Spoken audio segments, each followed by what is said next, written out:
ಉದ್ದೇಶ ಮಹಿಳೆ ಮತ್ತು ಮಕ್ಕಳನ್ನ ರಕ್ಷಣೆ ಮಾಡೋದು. ನಿಮ್ಗೆ ಏನಾದ್ರು ತೊಂದರೆ ಆದ್ರೆ ಇನ್ ಕೇಸ್ ಕಾಲೇಜಲ್ಲೇ ಆಗ್ಬಹುದು, ರಸ್ತೆಯಲ್ಲೇ ಆಗ್ಬಹುದು, ಅಥವಾ ಬಸ್ಸಲ್ಲೇ ಆಗ್ಬಹುದು, ಯಾವ್ದೇ ಒಂದು ಹುಡುಗ ನಿಮ್ಗೆ ಏನಾದ್ರು ಟಚ್ ಮಾಡಿದ್ರೆ ಆಗ್ಬಹುದು. ಹೌದಾ?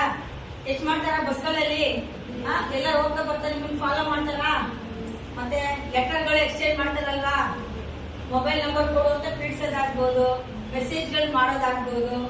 ಈ ರೀತಿ ಎಲ್ಲ ಮಾಡಿದ್ರೆ ಅದು ಲೈಂಗಿಕ ಕಿರುಕುಳ ಅಂತ. ಅವಾಗ ನೀವು ಯಾರೊಬ್ರು ನೊಂದ್ಕೊಳ್ತೀರಾ, ಬೇಜಾರು ಮಾಡ್ಕೊಳ್ತೀರಾ, ಅಳ್ತಾ ಇದೆ ಮಾಡ್ದಂಗೆ, ಹತ್ತು ಕರೆದು ಮಾಡ್ದಂಗೆ ಧೈರ್ಯವಾಗಿ 112ಗೆ ಫೋನ್ ಮಾಡ್ಬೇಕು. ಮಾಡ್ತೀರಾ? ನಿಮ್ಗೀಗ ಧೈರ್ಯ ಬಂದಿದ್ಯಾ? ಇಷ್ಟೋ ಜನ ನಾನು ಹೇಳಿದ್ದೀನಿ, ಧೈರ್ಯ ಇದೆಯಾ? ನಿಮಗ್ ನೀವು ತೊಂದರೆ ಆದ್ರೆ ಸೇವ್ ಮಾಡ್ಕೊಂತೀರಾ? ಬೇರೆ ಹೆಣ್ಮಕ್ಳಿಗೂ ತೊಂದರೆ ಆದ್ರೆ ಸೇವ್ ಮಾಡ್ತೀರಾ? ಬೋರ್ಡ್ ಮೇಲೆ ಇಷ್ಟೆಲ್ಲ ನಂಬರ್ ಬಂದಿದೆ. ಪೊಲೀಸ್ ತುತ್ತುವಾಹನ ಸಂಖ್ಯೆ ಎಷ್ಟು? ಮಕ್ಕಳ ಸಹಾಯವಾಣಿ ಎಷ್ಟು? ಮಹಿಳಾ ಸಹಾಯವಾಣಿ,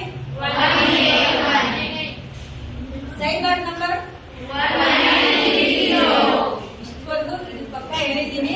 ನೀವೆಲ್ಲ ಅಚ್ಚುಕಟ್ಟಾಗಿ ಈ ನಂಬರ್ಗಳನ್ನ ಎಲ್ಲ ಫ್ರೀ ಆಗಿರೋದ್ರಿಂದ ನಿಮ್ಗೆ ಯಾವ್ದೇ ಒಂದು ತೊಂದರೆ ಆದ್ರೂ ಸಂಬಂಧಪಟ್ಟ ಇದಕ್ಕೆ ಫೋನ್ ಮಾಡಿ ನಿಮ್ ಸಮಸ್ಯೆನ ನೀವು ಬಗೆಹರಿಸ್ಕೋಬಹುದು.